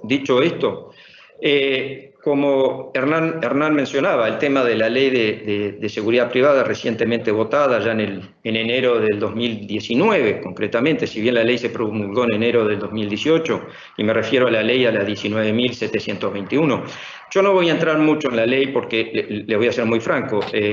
Hay especialistas con conocimiento mucho más profundo que el que yo tengo. Simplemente lo que puedo decir es que esta ley tiene algunas cosas que son importantes, que ayornan la seguridad privada al día de hoy. Tiene, para nuestro entender, cosas que son importantes, agrega capacitación, incentiva y aumenta la capacitación. También otro tema muy importante, empieza a crear figuras que antes no estaban contempladas en la ley y que de repente se hacían actividades que ahora sí tienen un respaldo en el marco legal. Hay cosas que nosotros la vemos como muy importantes. En este momento se está en un proceso de la redacción del decreto que regula la ley, como está previsto en la misma ley, y sé y soy consciente que el Ministerio del Interior ha creado el ámbito necesario y para que se pueda trabajar en conjunto en la profundización de este proyecto de decreto, ya sea, con las empresas de seguridad privada. Me consta que el Ministerio ha hecho un esfuerzo y que las empresas de seguridad privada también lo ha hecho y ha generado un clima de mutuo entendimiento y de gran diálogo y apertura para sacar el mejor resultado para todos. Ese es un... No los quiero aburrir, no voy a entrar a ahondar en la ley en sí misma porque nos llevaría mucho rato y estamos con el tiempo es muy tirano y estamos con poco tiempo, pero decirles eso, para nosotros es muy importante por las cifras que ya les comenté, por lo que significa para nosotros el tema de la seguridad, cómo impacta en nuestros comercios, altera la vida comercial, por eso es muy importante, y repito, y resumiendo mi presentación, yo me voy a quedar con 3 o 4, no diría enunciados porque creo que es demasiado, pero sino con 4 puntos para recordarles. En primer lugar, el sector, nosotros como comerciantes, es importante que trabajemos unidos con el sector público, en este caso con la policía, son ellos los que conocen, lo que saben, son lo que está pasando en la calle. Es importante trabajar unidos con ellos y poder pedir asesoramiento. Arrímense a cualquier dependencia policial y soliciten un asesoramiento. Eso es fundamental. Es fundamental hacer la denuncia. Si la denuncia no se hace, no existe el delito. El hecho no existe. No se puede investigar algo que no se conoce. Eso es muy importante. Otra cosa que es muy importante, a la hora de contratar una empresa de seguridad privada, tenemos que saber a quién contratamos. Y es muy importante para eso tener en cuenta que las empresas de seguridad privadas en el Uruguay son empresas serias, que hay 4 cámaras o más asociadas a la Cámara de Comercio y Servicios, que abarca todo lo que tiene que ver con la seguridad privada, son especialistas, son hombres con mucha experiencia, profesionales, que no solamente tienen la experiencia a nivel nacional, sino que recogen experiencias de otros colegas a nivel internacional, que están registradas en el registro, en el DIGEFE, ahora hoy antiguamente Renaense, hoy Dirección de Fiscalización de Empresas de Seguridad, creo que ese ha sido el nombre, perdonen si me equivoqué, que tiene un respaldo, que garantiza el procedimiento de a quién contrato yo, del guardia que yo voy a contratar. Y bueno, yo creo que por ahí estaría finalizando mi exposición. Un tema muy importante que creo que debemos, que también, y me olvidé de resaltar, a raíz de esta encuesta nos hemos dado cuenta que el comerciante fue cambiando el perfil en cuanto a su visión con respecto a la seguridad privada. Hoy nos encontramos con un mercado que al principio tal vez no entendía mucho el tema y bueno, no exigía mucho. Hoy nos estamos encontrando con un comerciante que exige más, pretende más, y también eso significa que nosotros, como producto que se puede ofrecer de la seguridad privada, la especialización en las distintas áreas es muy importante. O sea, creo que ese es un tema que es bueno para las empresas de seguridad privada, el poder tener gente, y con esto pongo un ejemplo, no es lo mismo yo tener un guardia para lo que es atender un servicio en un barrio privado o en una empresa donde tengo mucha circulación de gente que atender un depósito. Son funciones distintas, importantes todas, pero el acercamiento, la aproximación con el cliente es distinto. Es muy importante que nosotros los clientes lo entendamos. La cadena, siempre decimos, la cadena de seguridad se rompe por el lado más segura, se rompe por el eslabón más débil. Y nosotros como comerciantes jugamos un papel muy importante. Si nosotros tenemos seguridad, tenemos que contratar seguridad, pero tenemos que respetar que esa seguridad de nuestros negocios camine y se respete. De la única manera de poder tener resultados. Hernando, por acá estoy finalizando mi presentación. Una vez más les agradezco a todos por el apoyo que me han dado y la confianza que me dio las empresas de seguridad asociadas o las cámaras asociadas a la Cámara de Comercio. Felicitaciones nuevamente a Somos Uruguay y muchas gracias a todos por la participación de hoy.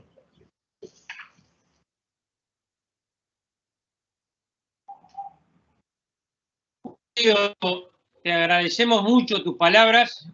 No sé si estás allí todavía, Julio. Iba a optar una pregunta que un poco se ha reiterado desde el punto de vista del rol que desempeñás de manera excelente, porque siempre sos un armonizador de distintos grupos.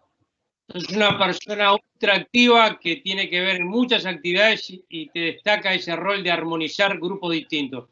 En el que estás presentando hoy el sector de comercio y servicios, ¿cómo ves la importancia de la capacitación en seguridad privada? Es una pregunta que deberíamos realizarte.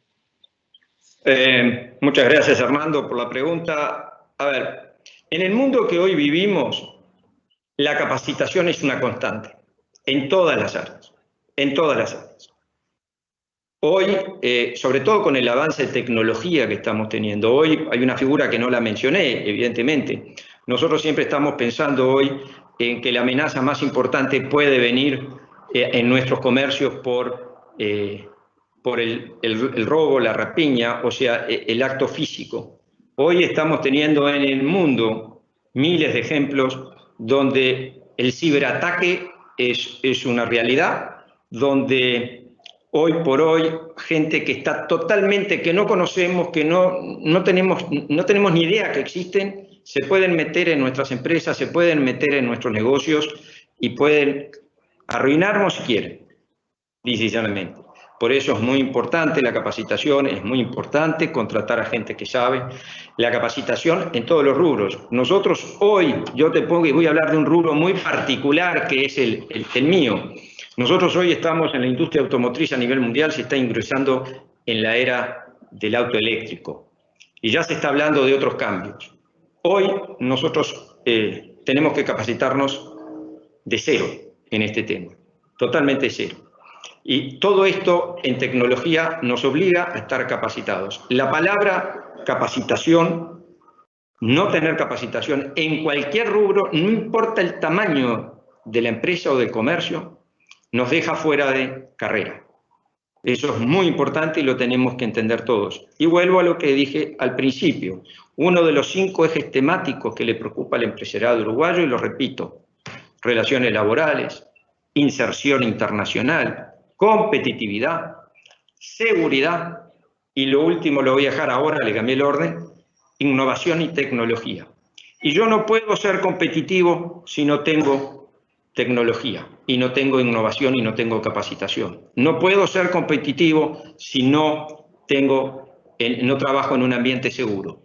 No puedo ser competitivo si no tengo relaciones laborales que me permitan flexibilizar y trabajar en un ámbito que hoy el mundo lo requiere. Hoy el mundo lo requiere. No es una cosa, es una realidad. Entonces, todo está de alguna manera relacionado. Repito, o concluyendo con tu pregunta, la capacitación es fundamental. Gracias.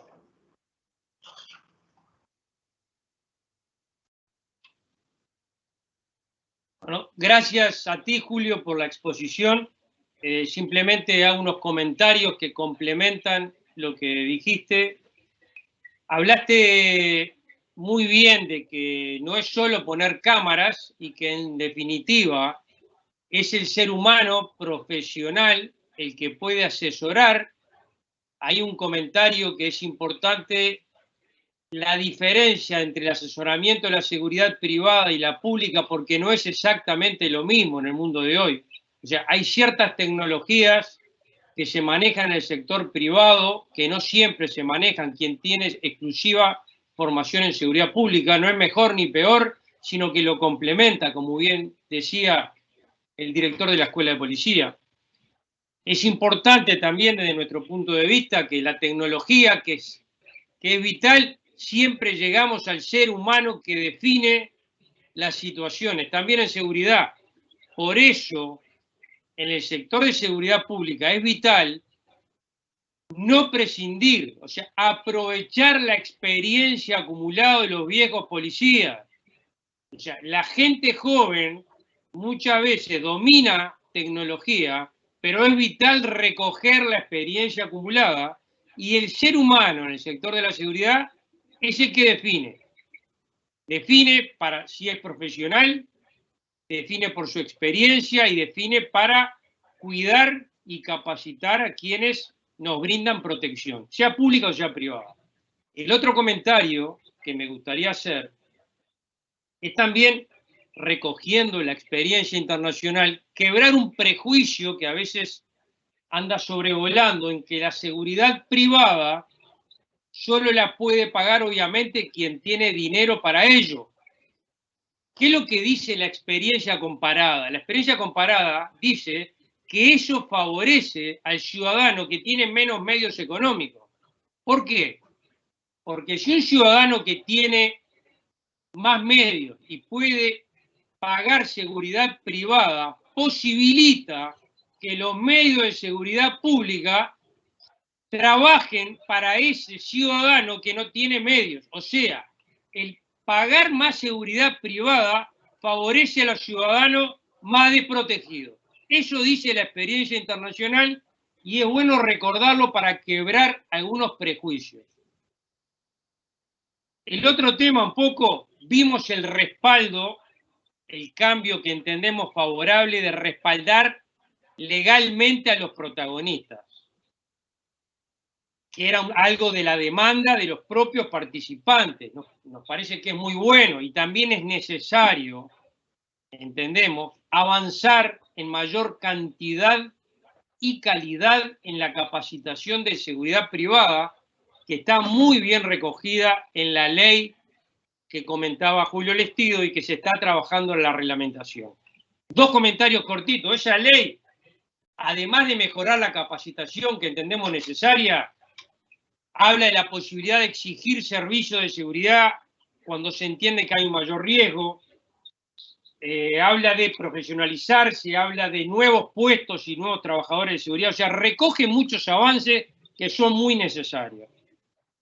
Finalmente, entendemos que este webinar contribuye a esa conformación de seguridad público-privada que permite mejorar nuestras condiciones de seguridad y nuestra calidad de vida, en suma.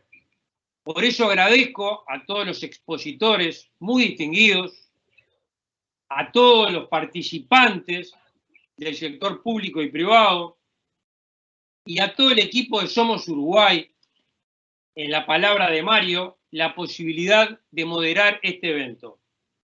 Cedo la palabra a Mario, te envío un fuerte abrazo y agradezco esta posibilidad. Muchas gracias.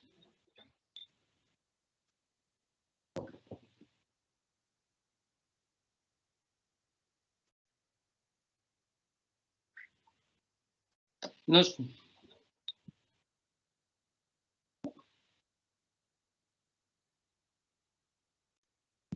se escucha. Perdón, tenía también un problemita acá. Gracias, Hernando, nuevamente por haber moderado este evento. Muchísimas gracias, ministro. Muchísimas gracias al resto de los componentes del Ministerio del Interior y también al presidente de la Cámara Nacional de Comercio y Servicios por haber confiado nuevamente en Somos Uruguay. También un hincapié en lo que hemos visto del interés demostrado por la gente a este evento, que se inscribieron más de 400 personas.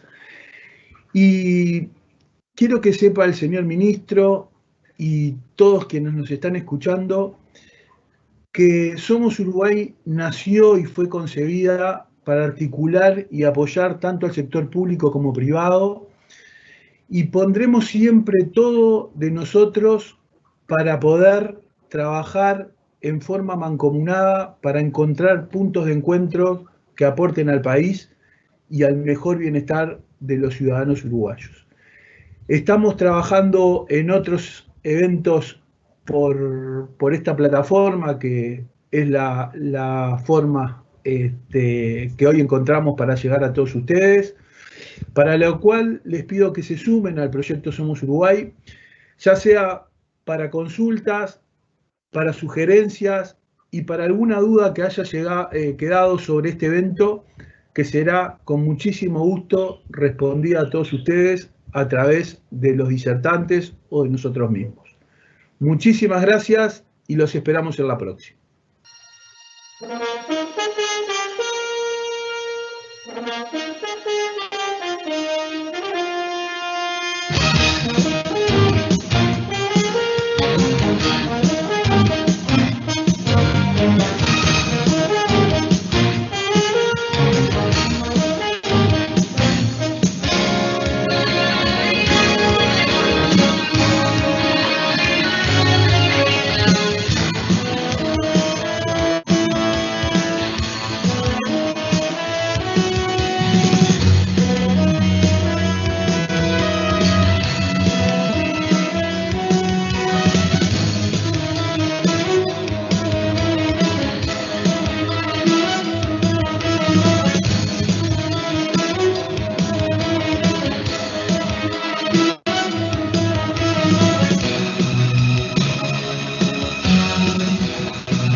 Securitas estamos donde vos estás, para brindarte la solución de protección que necesitas. Desde grandes proyectos que mueven un país, hasta los pequeños detalles que mueven tu mundo. Somos seguridad, tranquilidad y confianza, con innovación e infraestructura única en Uruguay. Somos más de 3.300 profesionales trabajando para tu tranquilidad, aplicando la última tecnología en protección para los hogares, la industria y el comercio. Somos Securitas. Somos calidad sueca desde hace 86 años. Somos la empresa más importante en seguridad y tecnología de avance del país. Somos socios en servicios inteligentes de protección. Somos Securitas. Hacemos de tu mundo un lugar más seguro.